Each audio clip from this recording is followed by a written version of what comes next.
Image encyclopedia.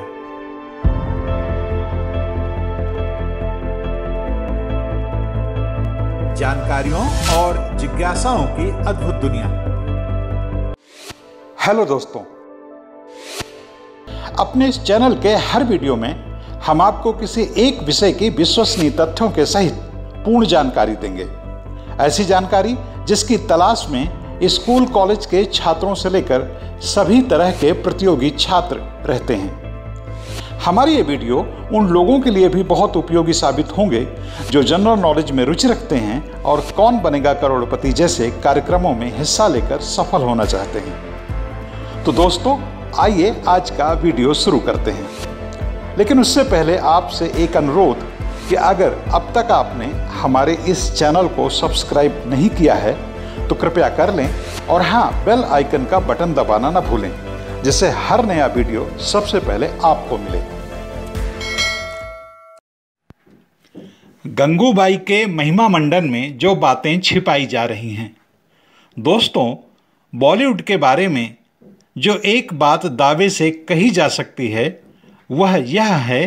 कि बॉलीवुड त्रासद से त्रासद घटना में कामयाबी की कहानी बुन सकता है। त्रासदी जितनी झकझोर देने वाली होगी, कहानी उतनी ही आकर्षक बनेगी।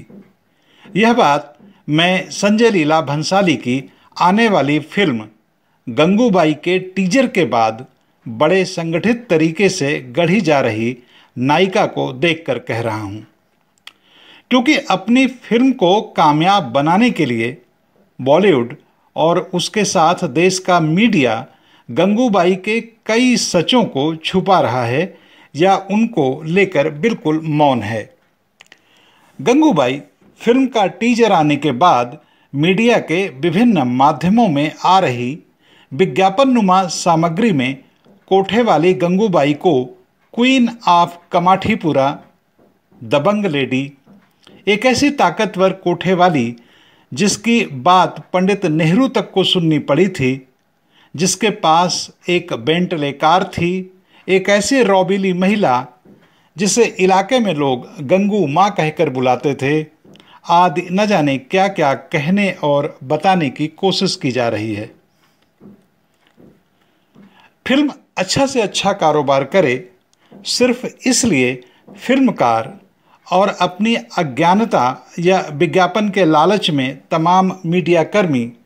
लोगों को गंगूबाई के जीवन का वह त्रासद सच नहीं बता रहे जो बेहद हाहाकारी और रुला देने वाला है।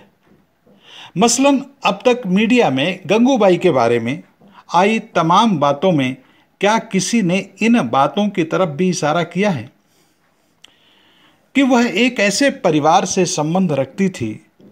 जो 1940 के दशक का एक ताकतवर परिवार था, एक ऐसा परिवार जिसके ज़्यादातर सदस्य वकील थे, जिस घर में लड़कियों को भी उच्च शिक्षा दिलाने का चलन था, जिस परिवार का अपने इलाकाई रियासतदारों के बीच उठना बैठना था। उस परिवार की 16 साल की गंगा हरजीवन दास को गंगूबाई यानी एक सेक्स वर्कर बन जाने की परिस्थितियों में फंसना पड़ता है, क्योंकि इतना पढ़ा लिखा और इतना आधुनिक परिवार भी घर की औरतों को लेकर बेहद रूढ़िवादी और एक दकियानूसी है। परिवार की औरतों को फिल्म इंडस्ट्री में जाने की तो दूर, इस बारे में सोचने तक की इस परिवार में इजाजत नहीं है। इसलिए 16 साल की किशोर गंगा घर के नौकर रमणीक लाल के साथ भागकर बंबई चली जाती है कि फिल्मी पर्दे पर धूम मचाएगी, लेकिन वहां कोठे में पहुंच जाती है।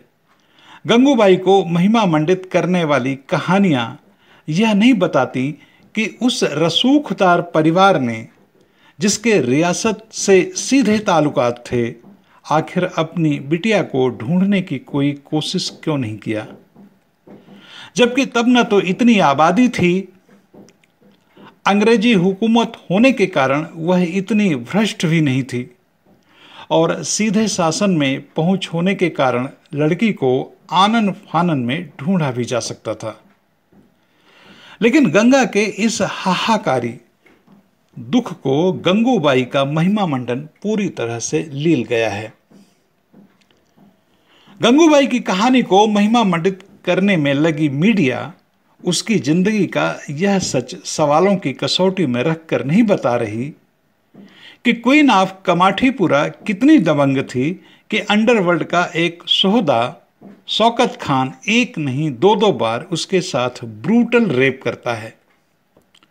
जिसमें दूसरी बार के रेप के बाद तो उसे कई हफ्तों तक के लिए हॉस्पिटलाइज होना पड़ता है। और बाद में इस जलालत से मुक्ति पाने के लिए गंगूबाई को इस गंदगी की गंगोत्री यानी अंडरवर्ल्ड डॉन की शरण में जाना पड़ता है। और इस बड़े डॉन से यहाँ तक कहना पड़ता है कि आप मुझे इस दहशत से मुक्त दिलवाइए, फिर भले चाहे मुझे इसके एवज में आप जिंदगी भर के लिए रखेल बना लीजिए। टीजर के बाद महिमा मंडित की जा रही कहानी में नहीं बताया जा रहा कि गंगूबाई पुलिस के पास क्यों नहीं गई। जब सार्वजनिक रूप से बड़े डॉन यानी करीम लाला ने गंगूबाई को अभयदान दिया और जिस अभयदान को देते सबने देखा, स्थानीय अखबारों में जिसको लेकर रॉबिनहुड सरीखी कहानियां भी छपी, सवाल है तब स्थानीय पुलिस कहां और किस भूमिका में थी। आखिरकार मुंबई में तब भी कोई सरकार रही होगी, आज से ज़्यादा संवेदनशील अदालतें रही होंगी, फिर भी इस सब को लेकर गंगूबाई की कहानी चुप क्यों है। ये महाकाव्य बनाने वाले संजय लीला भंसाली जैसे महान निर्देशक जब किसी पीड़िता को नायिका में तब्दील करते हैं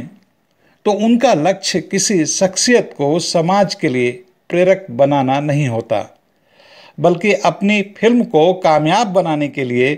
कई किस्म के मसालों की एक ऐसी चटपटी चाट बनाना होता है जिसे समाज चटखारा लेकर खाए और उसकी तिजोरियां भरे। दोस्तों, तथ्य सिर्फ घटनाएं भर नहीं होती,